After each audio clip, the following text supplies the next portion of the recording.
નમસ્કાર વિદ્યાર્થી મિત્રો, આપણે પ્રકરણ 1 અને 2 પૂરું કર્યું. હવે આપણે નવું પ્રકરણ છે આપણું ચતુષ્કોણની સમજ. પ્રકરણ 3 આપણું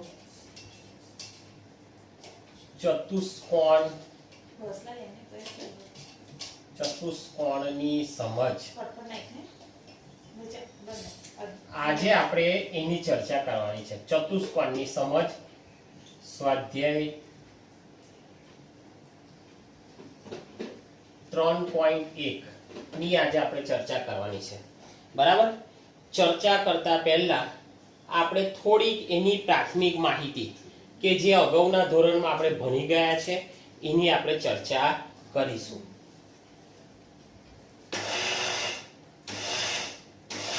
બરાબર. તો પહેલું આપણને શું કીધું છે ખબર કે કાગળ પર હોય, આ દાખલા તરીકે સમજો કે આ કાગળ છે. કાગળ પર પેન્સિલ ઉપાડ્યા વગર તેના પર રહેલા બિંદુઓને આપણે જોડીએ, બરાબર, તો આપણને એક વક્ર મળે છે, સમતલીય વક્ર મળે છે. દાખલા તરીકે સમજો આ કાગળ છે અને એની પર આ બિંદુઓ છે આવા, અને મેં એને આમ જોડું, આ બિંદુઓને જોડું, તો મને આ શું મળ્યો? એક વક્ર. પણ કેવો? તો કે સમતલીય વક્ર મને મળે છે. બરાબર છે. આમ અલગ અલગ પ્રકારના વક્રોની આપણે અગાઉના ધોરણની અંદર આપણે ચર્ચા કરી ગયા છે, આપણે ભણી પણ ગયા છે. હવે પાઠ્યપુસ્તક તમે પણ પાઠ્યપુસ્તક તમારું ખુલ્લું રાખજો અને પાન નંબર 37 પર આપણને ચોપડીની અંદર આકૃતિઓ આપેલી છે. બરાબર. પહેલી આકૃતિ આપણને એક આપેલી છે, આવી છે. જો એક આવો વક્ર દોર્યો છે. 2 નંબરની અંદર આપણને એક આકૃતિ આવી આપેલી છે. પેન્સિલ ઉઠાવ્યા વગર જ વક્ર દોરી દીધો. જો પેનને ઉઠાવ્યા વગર જ. 3જા નંબરની આકૃતિ આપણને આપી છે. જો પેન અહીંથી મૂકી છે, આ દોરી દીધી. પેનને આપણે ઉઠાવી નથી. બરાબર. પેન ઉઠાવ્યા વગર જ આપણે આખો વક્ર દોરી દીધો. 4 નંબરની આકૃતિની અંદર પણ આપણે એવું જ છે. આમ લીધું, આમ લીધું, આમ લીધું અને આમ લીધું. પેન આપણે ઉઠાવી નથી. 4 આ પ્રમાણેના વક્રો દોર્યા છે. હવે એની સામે એના પ્રકાર આપ્યા છે કે આ કયા પ્રકારનો વક્ર છે એ આપણે નક્કી કરવાનું છે. બરાબર છે. હવે તમે જોઈ શકો છો આની અંદર તમે જુઓ તો કે આ પણ એક સરળ વક્ર છે. આ પણ એક સરળ વક્ર છે, પણ તમે જુઓ બંધ નથી, ખુલ્લો છે, બંધ નથી. બરાબર. તો અંદર જુઓ, જો સી નંબર જો સી એનો જવાબ છે કે સરળ વક્ર છે પણ બંધ નથી. સરળ વક્ર છે પણ બંધ નથી. બંધ નથી એટલે કેવો?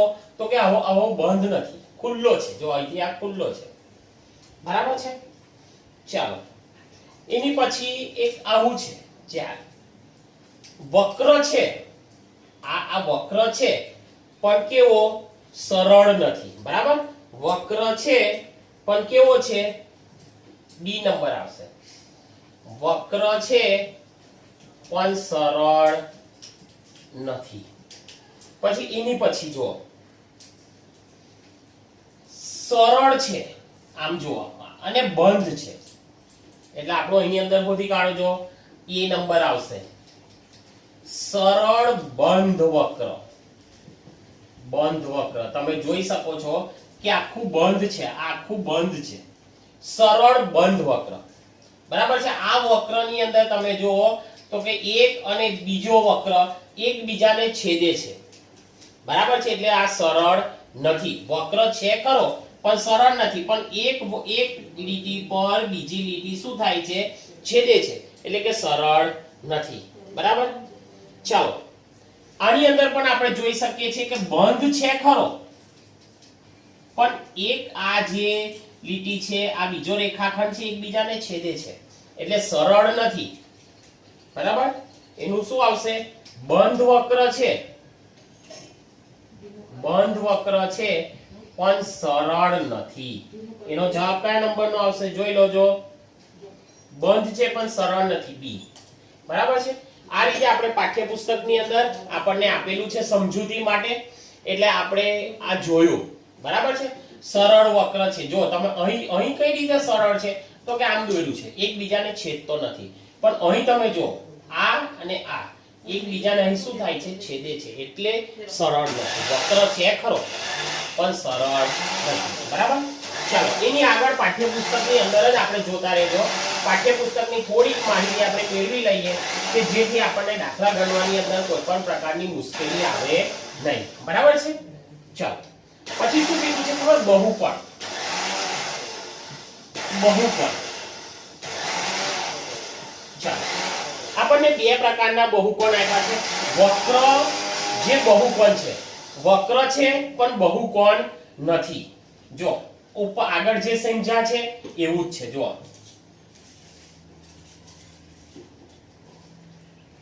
બરાબર.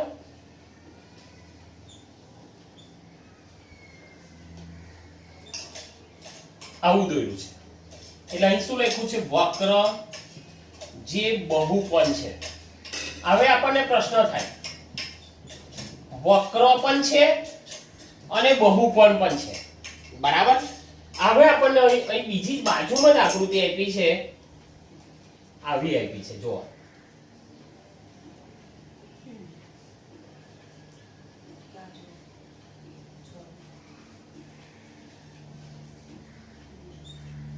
બરાબર. અહીં આપણને એવું કીધું છે, વક્ર પણ બહુકોણ નથી. બહુકોણ નથી. હવે તમે અહીં જુઓ, વક્ર તો છે જ, એ તો આપણને ખબર પડી ગઈ. અહીંથી આપણે આમ દોરીએ એટલે શું થઈ ગયો, વક્ર. કાગળ પર જે બિંદુઓ હોય તેને તમે જોડો તો એ શું થઈ જાય, વક્ર બને. પણ બહુકોણ, બહુકોણ એટલે કોણ એટલે ખૂણા, કોણ એટલે ખૂણા, બરાબર. તો આની અંદર જો બહુ એટલે વધારે, તો અહીં એક ખૂણો, બીજો ખૂણો, ત્રીજો ખૂણો, 1 2 3 4, 1 2 3 4, બરાબર. એટલે બહુકોણ પણ છે અને વક્ર છે. વક્ર છે પણ બહુકોણ નથી. તમે જો આની અંદર તમે ખૂણા દેખાય છે, બરાબર, પણ કઈ અલગ અલગ પ્રકારના એકબીજાને છેદે છે, એટલે આપણે કહીએ કે વક્ર છે પણ બહુકોણ નથી, બરાબર છે. પાછળ પેજ ફેરવજો, તમે પણ પાઠ્યપુસ્તક ખુલ્લું રાખજો. હવે આપણને બહુકોણનું વર્ગીકરણ નીચે કોઠો આપ્યો છે. જો બહુકોણનું વર્ગીકરણ આપ્યું છે. બહુકોણનું વર્ગીકરણ એટલે શું, આપણને અહીં આપ્યું છે બાજુઓ અથવા શિરોબિંદુઓની સંખ્યા. બાજુઓ અથવા શિરોબિંદુની સંખ્યા, બરાબર. વર્ગીકરણ. અને પછી આપણને અહીં આકૃતિ આપી છે. હવે જો એક વસ્તુ તમને કહું, મારે ત્રિકોણ દોરવું છે તો કેટલા શિરોબિંદુ જોઈએ, તો કે 3. મેં 3 જો 1 2 અને 3, આ મારા 3 શિરોબિંદુ છે. એ 3 શિરોબિંદુને હું જોડું છું. 3 શિરોબિંદુને મેં જોડ્યા, રેખાખંડ વડે 3 શિરોબિંદુને હું જોડું છું, તો મને ત્રિકોણ મળ્યો, બરાબર છે. ચાલો સમજો કે શિરોબિંદુની સંખ્યા 3 છે. શિરોબિંદુની સંખ્યા 3 છે, બરાબર. તો 3 હોય, 1 2 ને 3 હોય તો મને શું મળે, ત્રિકોણ, બરાબર. 3 ખૂણા હોય, 3 શિરોબિંદુ હોય તો 3 ખૂણા આપણને મળે અને 3 બાજુ મળે, તો આપણને ત્રિકોણ. આકૃતિ કેવી આવે એની, એ જ પ્રમાણે 4 શિરોબિંદુ હોય. કેટલા હોય, 4. જો 1 2 3 અને 4, બરાબર. તો આપણને શું મળે, 4 હોય ને તો ચતુષ્કોણ. તમે એવું કહેશો કે સાહેબ ચોરસ, લંબચોરસ. હા, ચોરસ અને લંબચોરસ એ પણ શું છે, ચતુષ્કોણ જ છે. એને પણ આપણે શું કહીશું, ચતુષ્કોણ જ કહીશું, બરાબર છે. ચાલો 4 1 2 3 અને 4, 4 શિરોબિંદુ. 4 શિરોબિંદુ હોય તો આપણને ચતુષ્કોણ મળે. એ જ પ્રમાણે 5 શિરોબિંદુ હોય તો આપણને શું મળશે ખબર તમને, પંચકોણ. 5 ખૂણા મળે, પંચકોણ.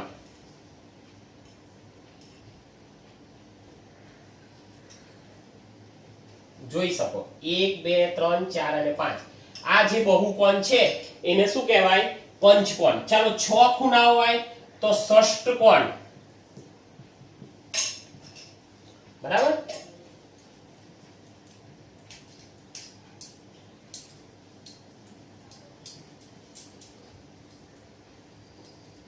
બરાબર, જો 1 2 3 4 5 ને 6 ખૂણા તો ષષ્ઠકોણ.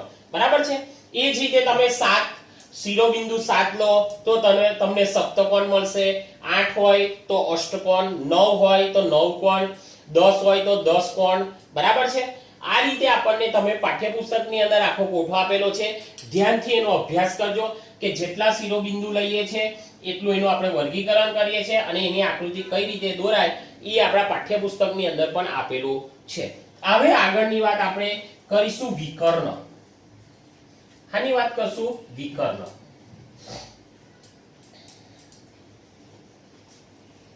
તો દાખલા તરીકે આ એક હું આકૃતિ દોરું છું ચતુષ્કોણની.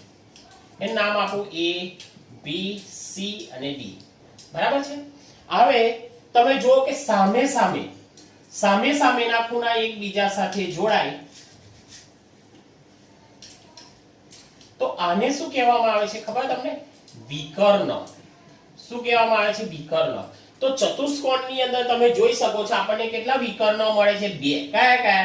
તો કે AC અને DB. 2 વિકર્ણો આપણને મળે છે. બરાબર છે. એ જ પ્રમાણે દાખલા તરીકે બીજી એક આકૃતિ છે. આ એક આવી આકૃતિ છે. બરાબર. હવે એનું નામ આપણે A B C અને D. હવે તમે જોઈ શકો છો કે હું અહીંથી એક વિકર્ણ સામેની જે ખૂણા છે એને જોડું તો મને એક આ વિકર્ણ મળે છે AC. એને તૂટક રેખાથી દર્શાવી દઉં તો મને એક વિકર્ણ મળ્યો AC. પણ હું હવે આમ નથી જોડી શકતો કે આમ નથી જોડી શકતો. સામેના ખૂણા જોડવાના છે તો અહીંથી આ જોડાશે. બરાબર. તો આની અંદર પણ મને કેટલા વિકર્ણો મળ્યા? 2 વિકર્ણો. કેટલા વિકર્ણો મળ્યા? 2 વિકર્ણો. અને આવો જ ચતુષ્કોણ હોય કે જેની અંદર વિકર્ણો એકબીજાને છેદતા નથી એવો જે ચતુષ્કોણ હોય એને અંતર્મુખ બહુકોણ કહેવામાં આવે છે. આ ખાસ યાદ રાખજો. અંતર્મુખ બહુકોણ કહેવામાં આવે છે. અને જે ચતુષ્કોણ હોય એની અંદર વિકર્ણો મળે તો એવો જે ચતુષ્કોણ હોય એને બહિર્મુખ ચતુષ્કોણ તરીકે ઓળખવામાં આવે છે. બરાબર. આ ખાસ અગત્યનું છે. બરાબર. બીજી એક આકૃતિ દ્વારા તમને હું બતાવું કે દાખલા તરીકે આ છે, આ એક આકૃતિ છે અને આ બીજી પણ એક આકૃતિ છે. હવે તમે જુઓ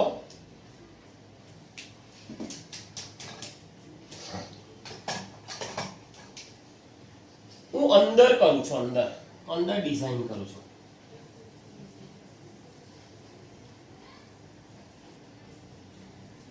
તો આ છે ને એનો અંતર્ભાગ કહેવાય. કયો ભાગ કહેવાય? અંતર્ભાગ એટલે અંદરનો ભાગ. બરાબર છે. હવે આ જો બંધ વક્ર હોય અને એને હું બહાર ડિઝાઇન કરું છું, આમ અંદર નહીં બહાર, એને બહિર્ભાગ કહેવાય. કયો ભાગ કહેવાય? બહિર્ભાગ. અંદર આપણને દેખાય છે એટલે અંતર્ભાગ અને બહાર છે એટલે બહિર્ભાગ તરીકે આપણે ઓળખીએ છીએ. આ જે ચતુષ્કોણ છે એ ચતુષ્કોણના વિકર્ણો એકબીજાને છેદતા નથી એટલે એને અંતર્મુખ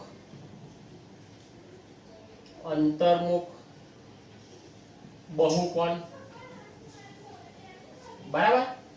અને આ જે છે એને અંદર છે એને શું કહેવાય? બહિર્મુખ બહુકોણ કહે છે. એકદમ સિમ્પલ. બરાબર. આ પાઠ્યપુસ્તકની અંદર આપણે પ્રકરણ શરૂ કરતા પહેલા એની જે પ્રાથમિક માહિતી છે એની આપણે ચર્ચા કરીએ છીએ.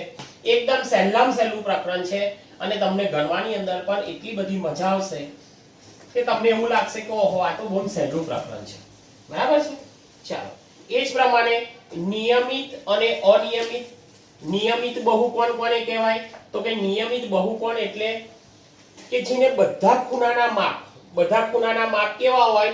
સરખા હોય અને તેમની બાજુઓના માપ પણ કેવા હોય? સરખા હોય. તો તેવો જે બહુકોણ છે તો એવા બહુકોણને આપણે નિયમિત બહુકોણ તરીકે આપણે ઓળખીશું. બરાબર છે. આટલી વાત આપણે આ પ્રકરણની અંદર કરવાની હતી. અહીં આપેલું છે એક નિયમિત બહુકોણ સમબાજુ સમકોણીય હોય છે. ઉદાહરણ તરીકે ચોરસમાં બાજુના તથા ખૂણાના માપ સમાન હોય છે, આથી તે નિયમિત બહુકોણ છે. લંબચોરસ એ સમકોણીય છે પરંતુ સમબાજુ નથી, તો તેને આપણે નિયમિત બહુકોણ કહીશું એવું આપણને પૂછે છે. બરાબર છે. હવે નિયમિત બહુકોણ અને અનિયમિત બહુકોણ એની વાત થઈ. હવે આપણે શું કરવાનું છે, પ્રકરણની આપણે શરૂઆત કરીએ. હવે પ્રકરણની શરૂઆતની અંદર આપણને કેટલીક આકૃતિઓ આપી છે. જો દાખલા નંબર 1 ની અંદર આપણને કેટલીક આકૃતિઓ આપી છે. આકૃતિઓ તમે જોઈ શકો છો. હું આકૃતિઓ બોર્ડ પર દોરું છું. એની અંદર તમે જુઓ, પહેલી એક આવી આકૃતિ છે, એક આવી આકૃતિ છે, એને 1 નંબર આપ્યો છે. પછી એક આવી આકૃતિ છે, એને 2 નંબર આપ્યો છે. પછી એક આવી આકૃતિ છે, એને 3 નંબર આપ્યો છે.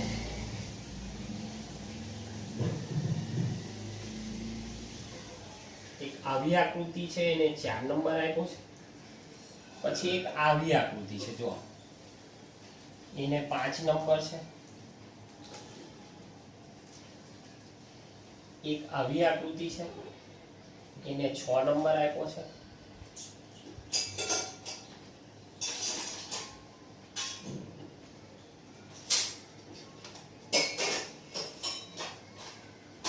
એક આવી આકૃતિ છે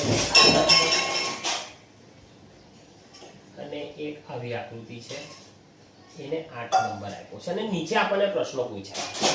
પહેલો પ્રશ્ન એ, ચાલો, સરળ વક્ર, આની અંદરથી કયો નંબરનો સરળ વક્ર છે?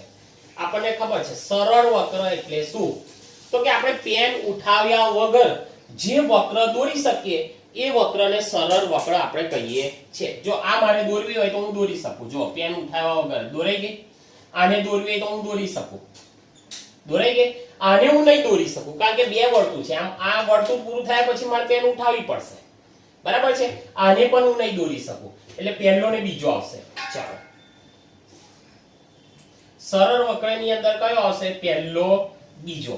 આ નહીં આવે, આ પણ નહીં આવે. હવે આ જો, તો કે એને હું દોરી શકીશ, તમે જોઈ શકો છો. આને પણ હું દોરી શકીશ પેન ઉઠાવ્યા વગર. આને પણ હું દોરી શકીશ. બરાબર છે. તો કયો? 5મો, 6થો અને 7મો.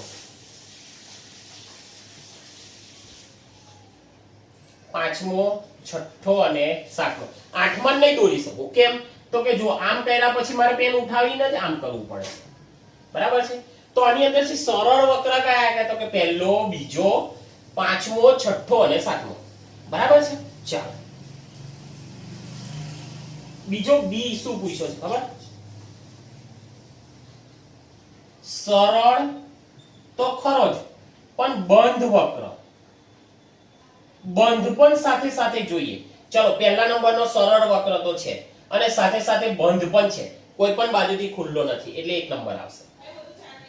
આ પણ આવશે, આ પણ બંધ છે. પછી આ તો બંધ છે પણ સરળ નથી. આ પણ બંધ છે પણ સરળ નથી.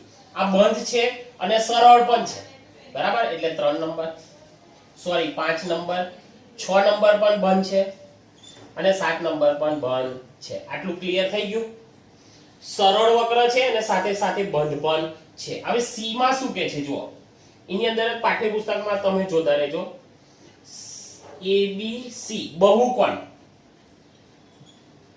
બહુકોણ એટલે વધારે ખૂણા, એક કરતા વધારે ખૂણા. તો તમે જો આમાં પણ ખૂણા છે અને આમાં પણ ખૂણા છે. જો 1, 2, 3, 4 અહીં એક ખૂણો બને છે. આની અંદર જો 1, 2, 3, 4 આ બીજા કોઈની અંદર ખૂણા બનતા નથી. તો બહુકોણ કયા? કે પહેલો અને બીજો. બરાબર છે. ચાલો, ડી શું કે છે જુઓ. બહિર્મુખ બહુકોણ. બહિર્મુખ બહુકોણ આપણે હમણાં જ ચર્ચા કરી. બહિર્મુખ બહુકોણ. બહિર્મુખ બહુકોણ કયો આવશે? તો કે 2 નંબરનો, કારણ કે એના વિકર્ણો અંદર હોય. બહિર્મુખ બહિર્કોણની અંદર વિકર્ણો કયો હોય? અંદર હોય. બરાબર છે, આગળ આપણે ચર્ચા કરી છે. તો 2 નંબર આવશે. અને એની પછી અંતર્મુખ બહુકોણ ABCDE, અંતર્મુખ બહુકોણ. અંતર્મુખ બહુકોણની અંદર કયો નંબર? 1 નંબર. જો આ વિકર્ણ અને આ વિકર્ણ એકબીજાને છેદતા નથી, એટલે 1 નંબર આવશે. છે એકદમ સહેલામ સહેલું. બરાબર છે, આને ધ્યાનથી જોજો. હવે આપણે દાખલા નંબર 2 ની વાત કરીએ.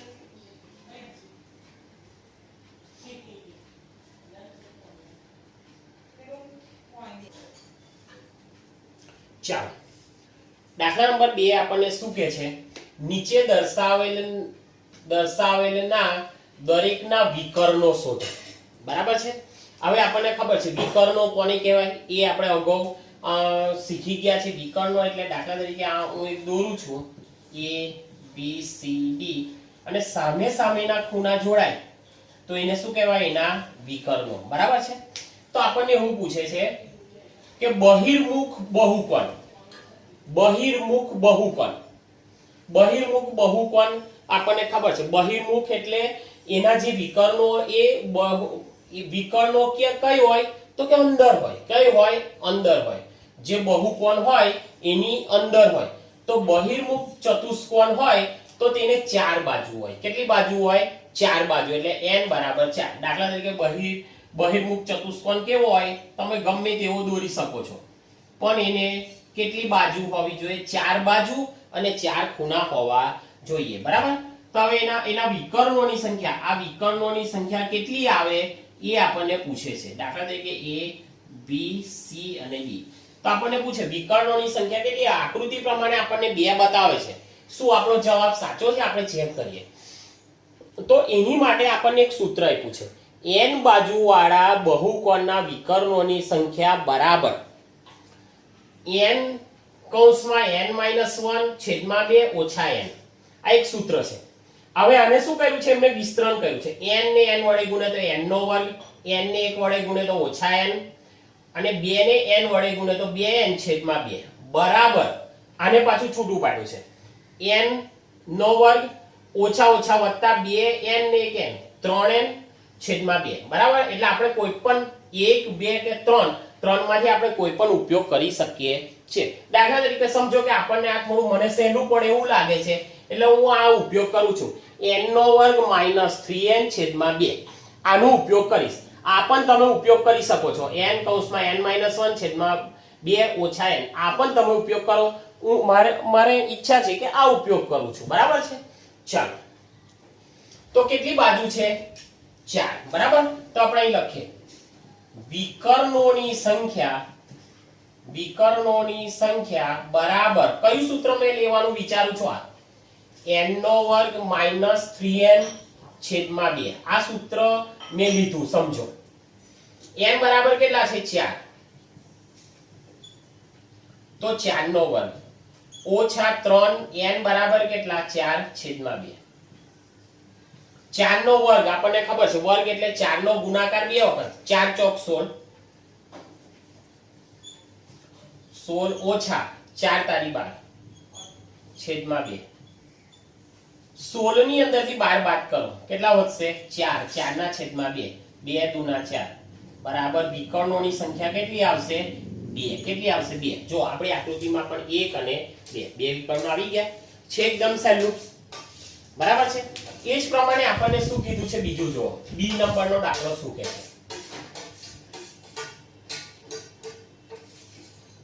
B નંબરનો દાખલો આપણને એવું કહે છે નિયમિત ષષ્ઠકોણ.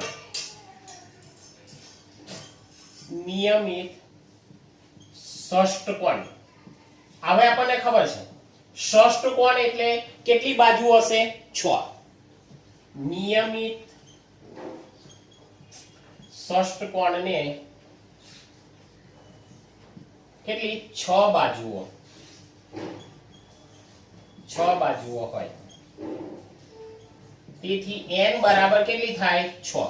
સૂત્ર મૂકી દઈએ. વિકર્ણોની સંખ્યા બરાબર n નો વર્ગ માઈનસ 3n છેદમાં 2. ચાલો n બરાબર કેટલા છે 6. 6 નો વર્ગ ઓછા 3 ના કૌંસમાં 6 છેદમાં 2. 6 નો વર્ગ 6 6 36 6 તારી 18 છેદમાં 2. 36 માંથી 18 કાઢો એટલે 18 ભાગ્યા 2 બરાબર 9. વિકર્ણોની સંખ્યા કેટલી હોય? નિયમિત ષષ્ટકોણ હોય કે જેને 6 બાજુઓ હોય તો એને આપણને કેટલા વિકર્ણો મળે?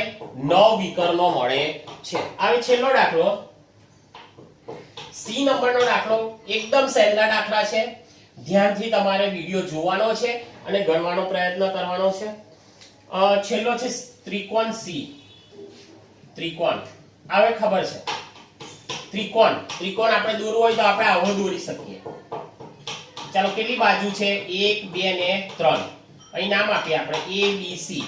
ચાલો આ એક બાજુ, બીજી બાજુ અને ત્રીજી બાજુ. બરાબર આપણે લખીએ